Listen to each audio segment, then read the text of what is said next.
Knowledge sharing hari ini akan fokusnya lebih ke tantangan integrasi listrik EBT. Mungkin saya mulai dengan konsep energi dan daya listrik. Teman-teman yang elektro mungkin sudah di luar kepala. Tapi untuk teman-teman yang belum, biasanya ada hal yang agak sering tertukar untuk engineer yang terutama yang bukan listrik tentang apa itu energi, apa itu daya. Jadi kalau dalam bahasa Inggris mungkin lebih mudah dipahami ketika kita bicara energi is the capability to do work, and daya adalah the rate of doing work. Tapi supaya bagi gampangnya, energi itu daya kali fungsi kali waktu. Jadi energi itu fungsi daya dikali waktu, sehingga kita mengenal ada yang namanya kWh misalkan, dan ada yang namanya kW. Kenapa ini signifikan? Karena ketika kita bicara listrik, terutama desain teknologi awal, seringkali kita bicara dayanya.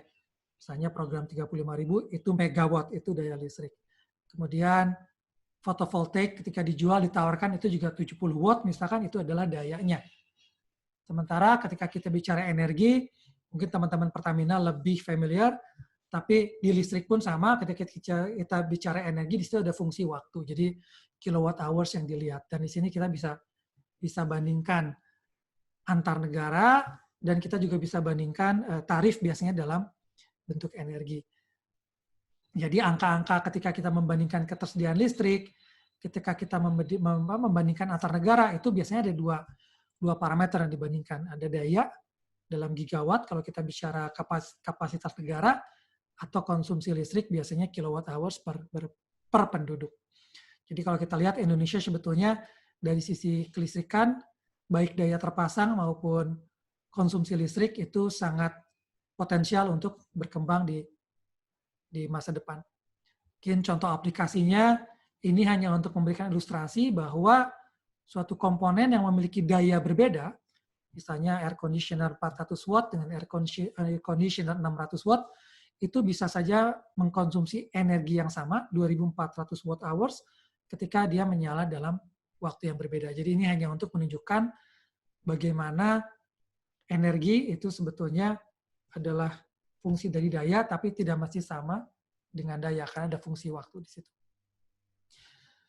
Nah, kenapa listrik? Tentu saja kita fokus di listrik sini sebagai bentuk energi yang serbaguna, yang versatile, yang sangat mudah ditransformasikan menjadi berbagai bentuk energi lain.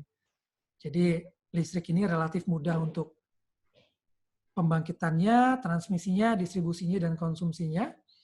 Dan juga sistem tenaga listrik adalah sistem fisik terbesar yang saling terhubung buatan manusia di muka bumi saat ini. Jadi berangkat dari sini, kita akan fokus knowledge sharing hari ini tentang sistem interkoneksi listrik, AC, alternating current atau arus bolak-balik. Mungkin teman-teman sehari-hari sering lihat baterai atau solar panel, kemudian ada genset atau listrik dari PLN utility. Beberapa mungkin sadar, tapi beberapa mungkin hanya tahu saja bahwa yang satu adalah arus searah atau direct current DC, dan yang satu lagi adalah arus bolak-balik atau alternating current AC. Nah, mungkin ini sedikit refresh, baterai itu adalah contoh teknologi listrik arus searah. Jadi searah dalam arti kata, biasanya dia polaritasnya itu tetap, jadi tegangannya, polaritasnya tidak berubah. Yang plus tetap plus, yang minus tetap minus. Dan ini sebetulnya bukan teknologi baru. Jadi kalau teman-teman ingat Thomas Alva Edison, ya, penemu lampu listrik, dia itu mengembangkan perusahaan listrik pertama di dunia, Edison Illuminating Company, itu menggunakan teknologi listrik arus searah. Bukan baterai di sini, dia menggunakan generator, tetapi generator ini membangkitkan listrik arus searah. Jadi mulai di 1882 dengan 80-an pelanggan, hanya dalam waktu 2 tahun lebih dari 5-6 kali lipat, dan bebannya bahkan sampai hampir puluhan kali lipat. Nah, ini kemudian di-challenge di akhir 1800-an ketika ada teknologi arus listrik baru atau alternating current, IAC, yang dikembangkan oleh Nikola Tesla. Jadi ini dikenal dengan the current war atau perang arus listrik, sebetulnya maksudnya antara direct current dengan alternating current, antara Thomas Edison dengan Nikola Tesla. Nah, kalau kita lihat arus bolak-balik, mungkin kalau teman-teman cek di peralatan komponen listrik, itu ada di situ tulisan biasanya input, misalnya 100-240 volt, kemudian 50-60 Hz. Nah, ini 50 atau 60 Hz ini adalah arus listrik bolak-balik, yang mana ini berawal gitu ya, dari memang listrik dibangkitkan ketika ada konduktor yang bergerak di medan magnet. Nah, ketika kita ingin mengkonversi energi mekanik, misalnya dari suatu gerakan, di sini misalkan hydropower gitu ya, ke dalam gerakan konduktor di medan listrik, memang yang paling natural atau paling mudah adalah gerakan putar. Misalkan ketika water flow di hydropower memutar turbin air. Nah, putaran ini kemudian memutar konduktor di medan magnet, sehingga listrik yang dibangkitkan itu mengikuti putaran atau mengikuti sinusoidal. Jadi ada perubahan, ada alternating antara positif polaritasnya, tegangan di situ, dan arusnya juga, dan disinilah asal kata arus bolak-balik atau alternating current. Indonesia menganut 50 Hz dan kontinental Eropa, Amerika 60 Hz, dan beberapa negara yang mengikuti Amerika, contohnya Saudi Arabia itu 60 Hz. Nah, kenapa kemudian kalau kita lihat di 2 slide sebelumnya ketika ada peperangan antara arus searah dengan arus bolak-balik, sejarah mencatat yang menang adalah arus bolak-balik. Jadi kemudian listrik berkembang dengan teknologi arus bolak-balik dan bukan arus searah. Ada satu komponen yang dominan atau signifikan untuk memenangkan katakanlah pertempuran teknologi ini, yaitu trafo listrik. Di mana dengan trafo listrik ini teman-teman mungkin ingat di pelajaran IPA ya, SMP atau SMA, bahwa trafo listrik ini peralatan yang dapat kemudian orang secara fleksibel mengubah arus listrik, tegangan listrik bolak-balik itu menjadi lebih besar atau lebih tinggi atau lebih kecil. Jadi step down menjadi lebih kecil atau step up menjadi lebih tinggi. Nah, kenapa ini berguna? Karena tidak hanya di tegangan rendah, tapi di tegangan tinggi juga komponen trafo ini bermanfaat, yaitu ketika kemudian sistem arus bolak-balik harus menjangkau suatu wilayah yang luas. Jadi bayangkan di sini teman-teman bahwa kita membangkitkan listrik di suatu tempat yang biasanya jauh dari tempat di mana kita mengkonsumsinya di rumah, dan dengan adanya trafo ini kita bisa meningkatkan tegangan listrik itu secara fleksibel dari satu fasa ke fasa yang lain. Artinya dari satu stage ke stage yang lain. Mungkin di sini ada gambar 1 sampai 6, itu adalah fasa atau stage ketika listrik dibangkitkan di nomor 1 sampai kemudian dikonsumsi di pelanggan di nomor 6. Nah, di situ listrik ini mengalir ke jaringan transmisi nomor 3 dan jaringan distribusi nomor 5 dalam tegangan yang berbeda-beda. Dan trafo ini yang memungkinkan kenaikan atau penurunan tegangan ini. Nah, kenapa ini berguna? Karena daya itu tegangan kali arus, dan ketika kita harus mengalirkan daya yang besar di transmisi, misalkan di nomor 3, itu kita mesti mentransmisi ribuan megawatt, itu arus itu menentukan berapa besar konduktor yang diperlukan. Jadi mungkin teman-teman yang di oil and gas, analoginya seperti pipa ya. Ketika arus besar, pipanya mesti besar, listrik juga sama, ketika arusnya besar, konduktornya mesti besar, dan bayangkan ketika konduktor yang besar ini mesti dialirkan dalam jarak yang puluh, ratus, bahkan ribuan kilometer. Maka tentu saja untuk daya yang besar, arusnya mesti dibatasi sehingga tegangan yang kita perbesar. Misalnya sampai 500.000 volt atau 500 kV. Nah, di sini halnya adalah karena kita ingin mengoptimalkan antara tegangan dengan arus. Sebaliknya, begitu nyampe ke rumah tangga, kita turunkan lagi tegangannya ke rendah 220 volt. Ini karena masalah praktis penggunaan atau keamanan. Nah, ilustrasinya seperti ini. Ketika kita menyalurkan daya ribuan megawatt, maka kita ingin konduktor itu dalam tanda kutip relatif kecil. Kenapa? Karena kita tidak ingin konduktor yang berat kemudian membebani infrastruktur yang nanti jadi harus solid dan mungkin lebih mahal. Maka tegangan kita naikkan, misalnya ke 500 kV. Nah, di sini begitu kita bicara tegangan, maka perlu ada isolasi sehingga listriknya tidak loncat ke sekeliling atau tidak membahayakan sekeliling. Nah, disinilah makanya tower-tower transmisi ini dirancang besar dan ada ketinggian tertentu sehingga ada jarak yang membuat ada udara yang mengisolasi antara jaringan tegangan tinggi tersebut dengan sekelilingnya, dengan bumi atau dengan sekelilingnya. Nah, sebaliknya di rumah tangga, kita memerlukan daya yang relatif kecil, sehingga tegangan bisa kita perkecil dengan arus yang kecil, konduktornya nggak perlu besar-besar, dan dengan tegangan yang kecil pun, material isolasi tidak perlu terlalu tebal. Jadi, dengan kabel yang sehari-hari kita lihat saja, mungkin isolasi plastiknya hanya beberapa milimeter sudah cukup untuk keamanan pengguna sehingga tidak kesetrum dari kabel ini. Nah, jadi itulah kenapa kemudian teknologi AC menjadi dominan dalam pengoperasian sistem kelistrikan yang luas. Nah,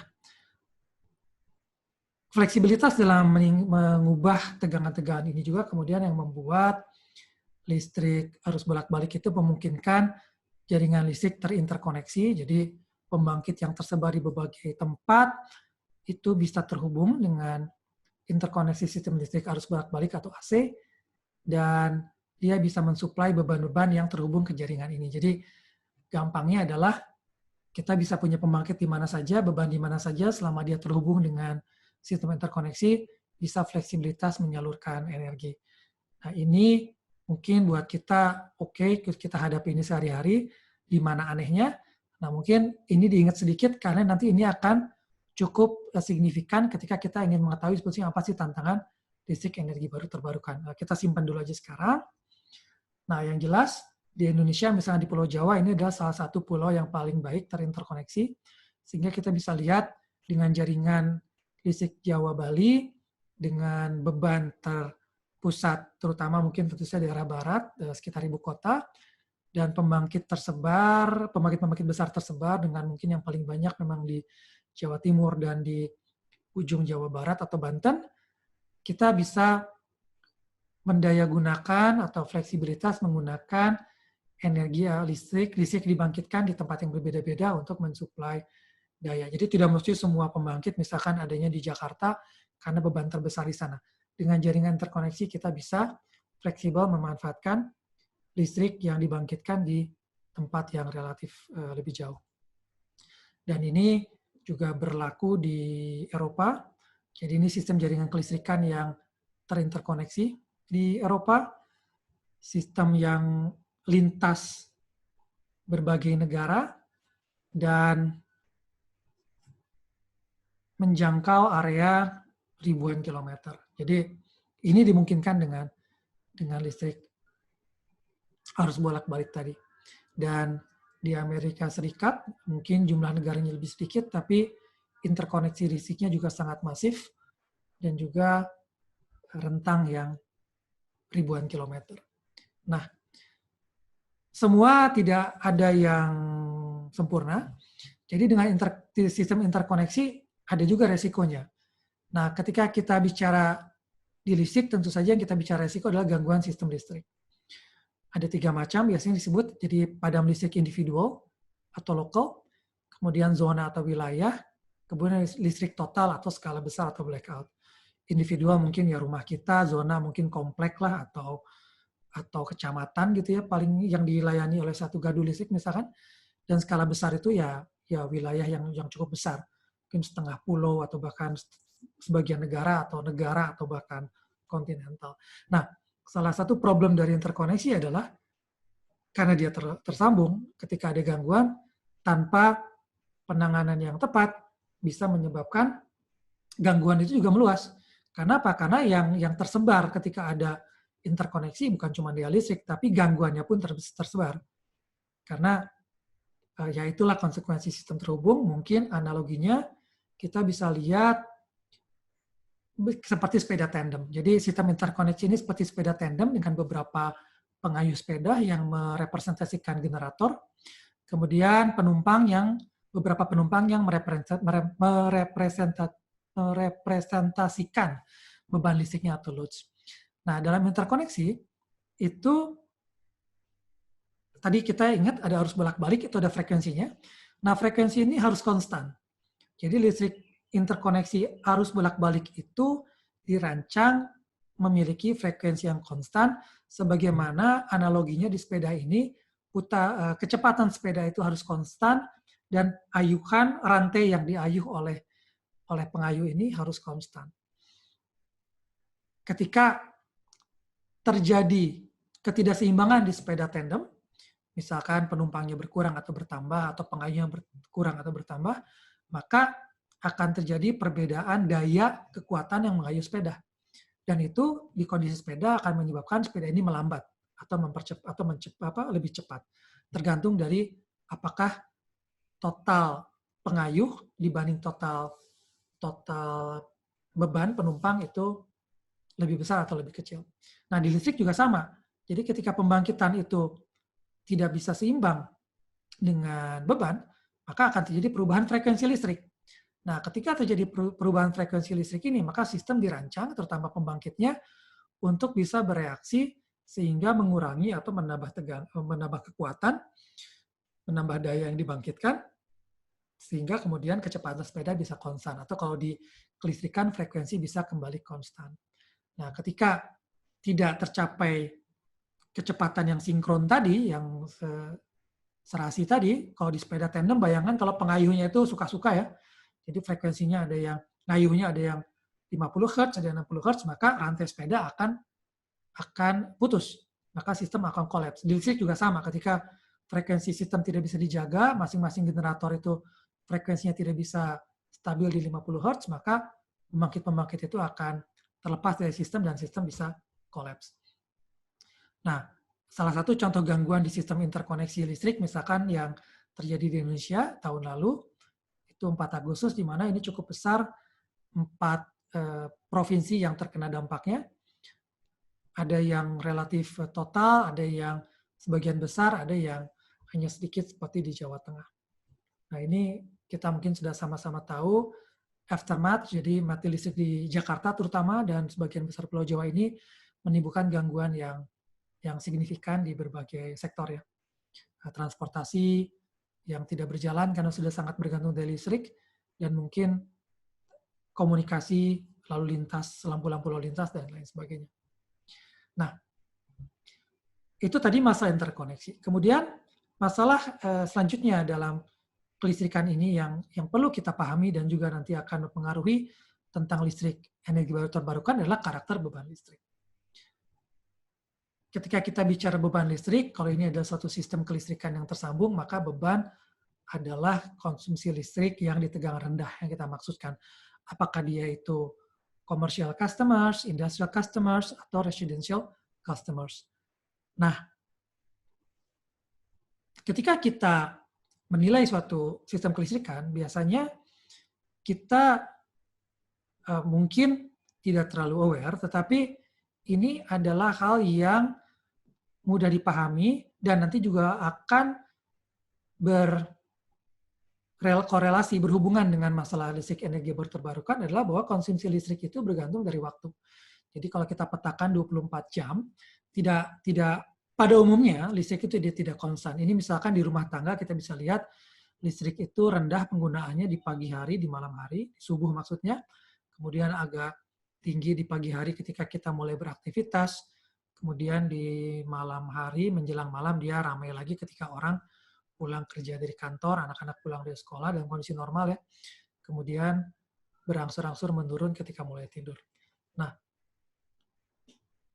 profil listrik seperti tadi itu biasanya bergantung dari jenis bebannya. Kita mungkin bisa memahami ketika pelanggan rumah tangga, tentu saja beban puncak itu kebanyakan di awal malam ketika semua anggota keluarga itu pada umumnya berkumpul di rumah dan aktivitas yang menggunakan listrik itu lagi pada tinggi-tingginya, nonton TV lah, menggunakan komputer, lampu menyala, memasak, dan lain sebagainya. Sementara untuk komersial, perkantoran, justru sebaliknya, biasanya dia ramainya di satu rentang waktu tertentu ya. Kalau kantor mungkin ya pagi sore jam kerja, mall mungkin siang ke malam ketika after hours, tapi relatif konstan. Sementara industri misalkan bebannya selalu tinggi, 24 jam sehari, 7 hari seminggu. Nah, listrik itu praktis tidak dapat disimpan dalam skala besar. Sehingga akibat interkoneksi tadi, kita tahu ada beban. Nah, beban ini mesti diseimbangkan selalu oleh pembangkitnya. Jadi pembangkit itu harus selalu seimbang dengan konsumsinya, ketika kita ingat di beberapa slide sebelumnya, karena frekuensi sistem harus dijaga konstan. Nah, listrik tidak dapat disimpan dalam skala besar. Ilustrasinya adalah, kalau teman-teman lihat power bank kita mungkin 10.400 mAh gitu ya, itu menyimpan energi kurang lebih 40-an watt hours. Nah, token listrik yang Rp20.000 saja itu total energinya udah 1000 kali lipat dari power bank. Jadi artinya bukan berarti tidak ada energi storage, nanti kita akan bahas itu juga, tetapi untuk skala besar itu sangat terbatas. Ini baru kita bicara token listrik Rp20.000. Bayangkan kalau kita bicara listrik di Indonesia yang beban puncaknya itu di 29.000 megawatt, anggaplah selama 4 jam gitu, tinggal kali saja berapa baterai yang diperlukan. Nah, masalah listrik yang berubah-ubah ini itu adalah masalah yang tentu saja harus di counter ya, harus dibalance oleh pembangkit. Nah, kita bisa bilang bahwa ketika kita menyalakan listrik, kita tidak pernah tepat sekali kan, artinya kita nyalakan listrik malam, menyalakan lampu itu ya bisa saja sekarang kita nyalakan jam 3, besok jam 3 kita tidak nyalakan, atau hari ini jam 7, besok jam 8. Artinya tidak persis sama di satu titik waktu yang sama. Jadi ini adalah contoh bagaimana titik-titik biru itu mewakili pengukuran dari suatu beban di titik-titik beban yang diukur di satu daerah pemukiman, sebenarnya di satu kompleks perumahan lah. Artinya beban memang tidak selalu persis di satu titik yang sama di setiap waktu, tetapi kalau kita rata-ratakan kurang lebih average of daily load curve-nya itu rata profil data harian itu cukup baik lah, bisa digunakan untuk merepresentasikan karakter dari beban ini. Dan pembangkit itu harus menyeimbangkan selalu ya, supaya frekuensi konstan tadi. Nah, bagaimana caranya? Kita tahu beban bervariasi atau daily load profile gitu di nomor 1. Nah, kemudian yang kita lakukan adalah kita mengatur asupan bahan bakar. Nah, asupan bahan bakar ini misalnya gas atau bahan bakar diesel ya, itu menjadi fuel yang kemudian digunakan untuk mengoperasikan pembangkit listrik klasik tersebut, sehingga bisa menambah dayanya untuk kemudian mengkompensasi beban yang bervariasi. Jadi nomor 3 ini mengkompensasi nomor 1. Lingkarannya seperti ini, sehingga dengan ini kita bisa menjaga kestabilan operasional dari sistem. Nah, ini yang terjadi di pembangkit-pembangkit klasik, pembangkit listrik tenaga uap, tenaga diesel, tenaga gas, itu kita bicara dari konsep yang sama, jadi ada bahan kimia gitu ya, katakanlah dari mulai bahan bakar diesel, gas, biomas, sampah, batu bara, yang kemudian dibakar di boiler menghasilkan uap, kemudian memutar turbin, putarannya memutar generator menghasilkan listrik. Kata kuncinya di sini adalah fleksibilitas pengaturan masukan bahan bakar, atau kalau di istilah kelistrikan dispatchable istilahnya. Jadi kita bisa mengatur.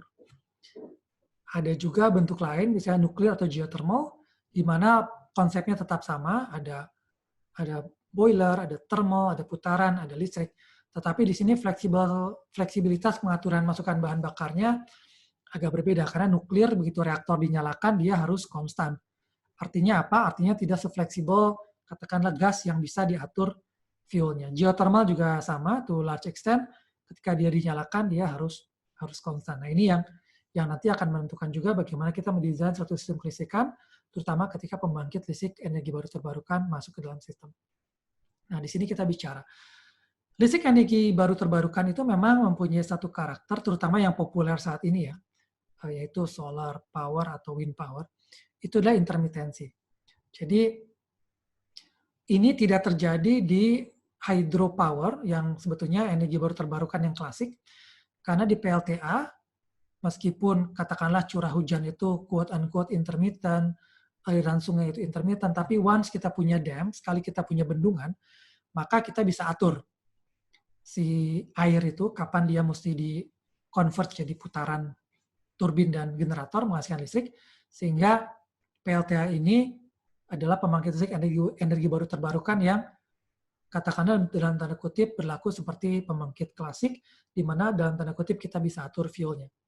Nah, tetapi pembangkit lain bagaimana dengan solar? Solar pun bisa menjadi pembangkit yang dalam tanda kutip to some extent dispatchable.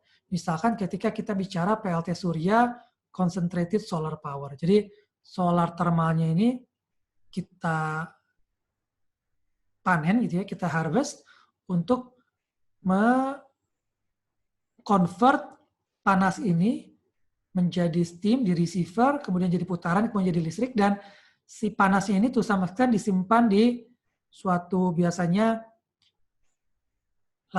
suatu fluid ya, biasanya salt gitu, salt based fluid yang bisa to some extent menyimpan thermal. Jadi di sini juga kita bicara yang pembangkit yang dispatchable yang bisa dikontrol outputnya. Nah, tetapi ketika kita bicara PLT Surya dengan photovoltaik, di sini secara fisika kita tahu bahwa listriknya itu dibangkitkan karena ada foton dari cahaya matahari yang mengakibatkan aliran elektron atau aliran Hall ya, electron flow dan Hall flow. Mungkin teman-teman nanti bisa cek lagi buku-buku IPA di SMA, sehingga ada aliran elektron. Dan ini menghasilkan listrik. Nah, kata kuncinya di sini adalah dia akan mengalirkan listrik ketika ada matahari. Dan matahari pertama dia hanya ada di siang hari, tidak ada di malam hari.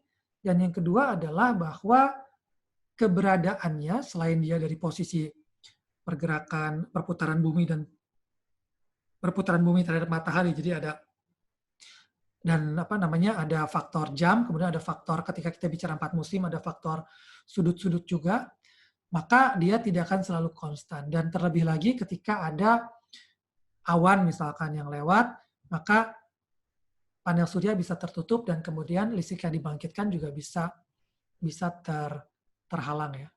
Jadi tidak katakanlah stabil ketika kita bicara dengan pembangkit listrik klasik. Padahal teman-teman ingat, beban itu harus selalu diseimbangkan dengan pembangkit. Jadi kalau di klasik itu, katakanlah beban bisa berubah-ubah, kita bisa dalam tanda kutip mudah menyesuaikan pembangkitan klasik, itu tidak terjadi di renewable seperti panel surya ini.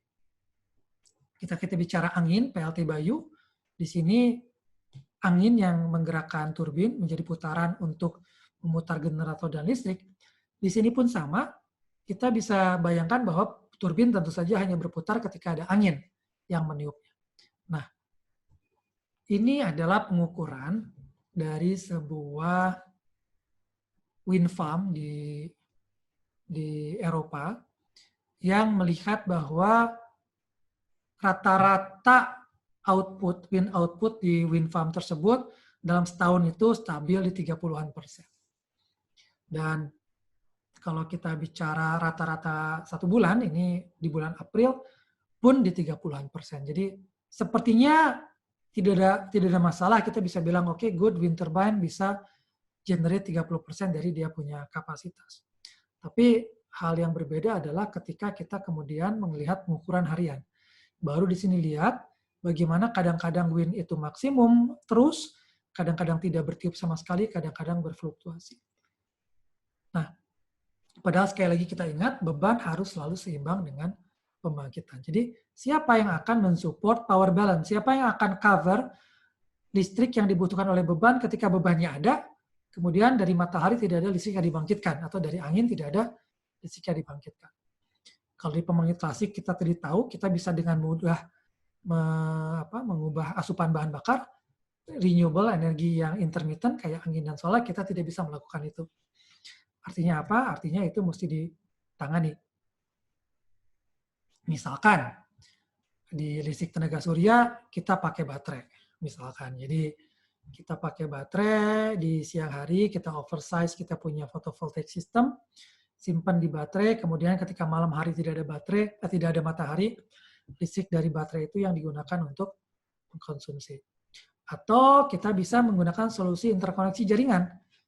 Ini yang misalkan di Eropa banyak dibahas dan dibangun bagaimana jaringan listrik negara Eropa, terutama bagian utara, dengan kontinental dihubungkan dan juga diskusinya ke arah Afrika Utara sehingga listrik yang renewable tadi bisa dibalance dengan pembangkit klasik ataupun energy storage dalam bentuk hydropower di beberapa titik tempat.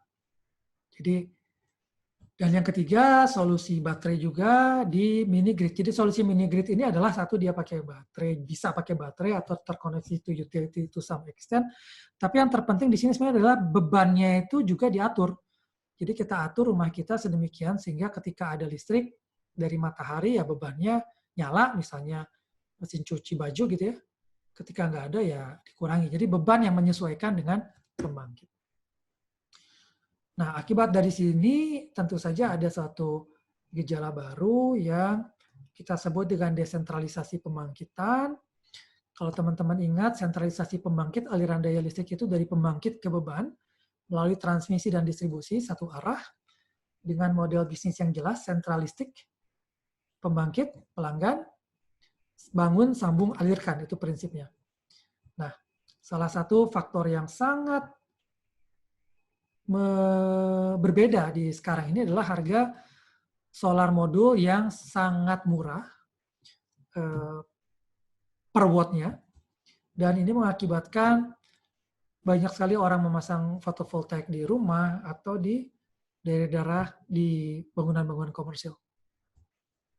Dan ini membuat suatu model bisnis baru ketika kemudian customer itu tidak hanya menjadi konsumen, tetapi juga bisa menjadi produsen listrik dengan dia membangun fotovoltaik di atap-atap rumahnya.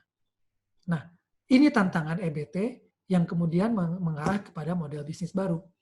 Jadi, bayangkan ketika dia kemudian tergabung dalam suatu solusi besar, maka energi baru terbarukan ini bisa mengakibatkan atau bisa berkembang dalam sistem ketika ada interkoneksi jaringan yang membuat dia lebih fleksibel untuk dialirkan, ada energy storage system, termasuk mini grid di skala customer. Nah, bagaimana dampaknya? Dampaknya adalah apa yang orang sering bilang, diskusikan ketika semakin banyak orang memakai renewables di rumahnya masing-masing, maka konsumen lebih sedikit menggunakan listrik dari utility skala besar yang mengakibatkan bill electricity yang dibayar berkurang dan menjadi beban untuk perusahaan listrik besar karena investasi capital expenditure sudah dibelanjakan di awal ya. Dan ini kalau mau dikompensasi, salah satunya meningkatkan tarif listrik yang tentu saja membuat orang semakin memakai fotovoltaik dan economic of scale, fotovoltaik pun semakin murah, termasuk mungkin pendukungnya seperti baterai. Nah, ini tantangan, dan sekali lagi, siapa sih sebetulnya yang akan mensupport power balance ketika kondisi ini terjadi dengan masif? Apakah kemudian customer akan lebih bergantung pada baterai, atau kemudian utility yang mengubah salah satu servisnya atau menambahkan servisnya menjadi servis untuk menyeimbangkan power atau power balance. Dan ini tentu saja tidak berarti di situ, tantangannya juga lebih ke arah infrastruktur pendukung, bagaimana kemudian data dan finansialnya bisa mengikuti. Apakah ini waktu untuk IoT? Saya kira ya, tapi itu yang waktu akan menjawab. Nah, bagaimana memitigasi impact? Saya di sini akan fokus kepada satu hal kecil aja, yaitu ketika kita ingin membangun suatu pembangkit listrik energi baru terbarukan. Jadi teman-teman mungkin paham trilema energi, ini dari World Energy Council, tapi saya punya yang lebih sederhana sebetulnya untuk kelistrikan, itu harga, lingkungan, dan kualitas. Jadi biasanya ini kan trilema, agak sulit kita untuk mendapatkan semuanya keseluruhan. Biasanya kalau kita mau kualitas bagus, harganya bagus, mungkin dampak lingkungannya terabaikan. Ketika mau yang kualitasnya baik, kemudian lingkungan juga terjaga, harganya nggak akan murah. Dan ketika mau kita lingkungannya baik, harganya murah, mungkin kualitasnya tidak bisa dijamin. Jadi ini secara sederhana trilema dan bagaimana memitigasinya. Kalau kita fokus di integrasi listrik EBT, sebetulnya ada beberapa faktor sebelum menentukan, karena ujung-ujungnya ini rupiah per kilowatt hours, ada 4 faktor yang kita mesti pahami, dan ini yang kita tadi sempat bahas di slide saya sebelumnya. Jadi ada masalah beban, renewable energy sources, existing grid infrastructure, kemudian balancing power. Beban, yang pertama adalah kita mesti tahu sebetulnya ada nggak sih bebannya di tempat kita mau bikin renewable itu. Berapa sih peak load-nya? Berapa sih maksimum load-nya? Kemudian, seperti apa profilnya? Kapan minimumnya, kapan maksimumnya, rata-rata berapa, apa, dan kapan terjadinya. Karena apa? Karena sekarang kita bisa gampang. Kalau misalkan bebannya itu industri, di mana dia misalkan 24 jam sehari, 7 hari seminggu itu bebannya konstan. Jadi misalkan katakanlah 100% atau 100 megawatt lah. Tentu saja kalau di tempat itu ada geothermal yang 100 megawatt, itu solusi ideal. Karena kita nggak perlu lagi ngapa-ngapain, beban terpenuhi. Atau ketika ada pertokoan, di mana somehow beban puncaknya itu bersamaan dengan puncaknya fotovoltaik. Karena pas lagi panas-panasnya orang misalnya maksimum menyalakan air conditioner. Maka fotovoltaik akan menjadi solusi yang ideal. Nah, disitulah kita penting mengetahui profil beban. Kemudian juga pertumbuhan beban.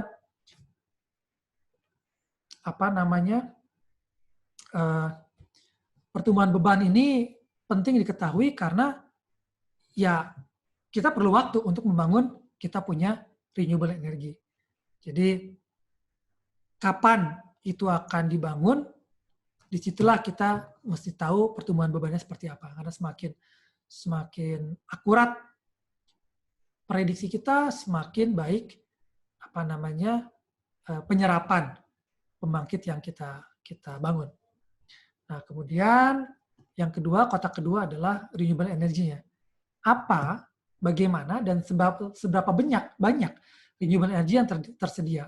Apakah kita bicara fotovoltaik matahari, hydropower, wind power, biomass, geothermal, atau lain-lain. Disinilah biasanya prosesnya ada 5. Jadi pertama kita mesti define dulu geographical area di mana kita mau bangun pembangkit itu, di mana bebannya tadi ada. Kemudian kita lihat apa saja sih yang ada di sana, apakah matahari iradiasinya bagus, apakah angin kecepatannya kuat, apakah biomass ada, supply-nya continue. Kemudian kita tahu juga di daerah situ atau logistiknya kira-kira berapa sih capex opex yang nanti akan dibutuhkan. Nah, disitulah kita kemudian menghitung kira-kira mana secara tekno-ekonomik yang kita bandingkan dari yang tersedia tersebut, dan kita conclude, kita simpulkan mana yang paling optimal potensial. Ini ilustrasi bagaimana kita misalkan ketika kita ingin memitigasi atau mengoptimalkan pembangunan renewable energy di suatu daerah, suatu pulau misalkan, kita perlu mengecek tadi bebannya seperti apa, kemudian bagaimana profilnya, bagaimana pertumbuhannya, kemudian di daerah situ ada sumber-sumber apa saja yang potensial, dan data-data yang tersedia, termasuk data-data pengukuran, baik pengukuran langsung atau satelit dan lain sebagainya untuk matahari dan angin, untuk kemudian kita analisa teknisnya dari segi energy source, energy yields, kemudian capex, opex, sehingga kita dapat mendapatkan solusi yang paling optimal. Setelah itu kita bisa mendesain, dan yang poin ketiga, kotak ketiga adalah existing grid. Di sini kita mesti tahu sebetulnya kita mau koneksi itu on grid atau off grid, artinya tetap terhubung ke utility atau tidak, dan bagaimana dampak dari kita punya renewable energy power plant ke parameter-parameter kelistrikan standar seperti loading komponen atau pembebanan komponen, voltages atau tegangan, reliability, dan stability. Jadi kurang lebih sebetulnya untuk teman-teman yang elektro, kita ingat mungkin di semester tingkat 3 ya, kita belajar power system analysis, yaitu sebetulnya yang kita pakai di analisa renewable energy terhadap existing grid ini. Dan kotak terakhir adalah, yang keempat adalah balancing power. Kita tahu renewable energy yang kita misalkan mau pasang itu intermittent, maka di sini kita solusinya apa? Apakah kita mau oversize, kita punya renewable energy, sehingga kita bikin misalkan kalau wind power itu intermittent, kita bikin yang banyak saja sebesar-besarnya. Ketika anginnya lebih banyak dari beban, ya kita buang misalkan. Kita putuskan saja dia dari jaringan sehingga tidak mensuplai power. Dan kemudian juga kita bisa gunakan energy storage system, baterai kita simpan dulu. Ketika matahari siang-siang kita oversize, kita simpan di baterai dan malam kita pakai. Atau kita tambahkan dengan fast response classical generator, misalnya yang berbahan bakar gas, untuk merespon ketika renewable energy tidak bisa membangkitkan listrik. Tentu di sini ada konsekuensinya ke capital investment dan operational, dan itu yang akan menjadi konklusi sebetulnya berapa sih rupiah per kilowatt hours yang kita pakai. Jadi ini ujungnya, tapi sebetulnya dari knowledge sharing ini poinnya adalah bahwa meskipun ujungnya kita hanya melihat levelized cost of electricity dalam rupiah per kilowatt hours, tapi sebetulnya alasan teknisnya memang kebanyakan di drive oleh alasan teknis. Jadi pertama adalah beban, itu masalah teknis, kedua ketersediaan renewable-nya, itu masalah teknis, kemudian existing infrastructure, dan yang terakhir adalah load balancing. Mungkin segini saja, terima kasih